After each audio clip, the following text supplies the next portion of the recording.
ससुर के जगौनी तो सास करई झगड़ा, ससुर के जगौनी तो सास करई झगड़ा।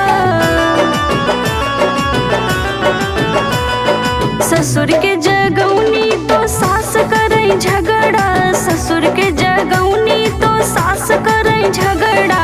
आपन विपत कैसे गाई हो, बलम के लई गई मुसरिया, कौना बिल में हाथ नाई हो, बलम के लई गई मुसरिया।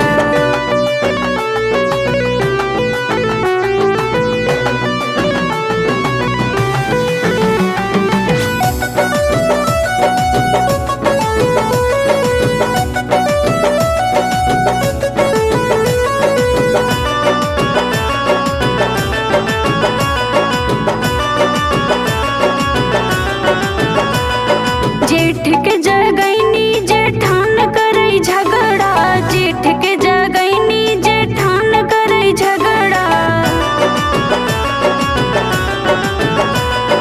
जेठ के जगैनी जेठान करई झगड़ा, जेठ के जगैनी जेठान करई झगड़ा। आपन विपत कैसे गाई हो, बलम के लई गई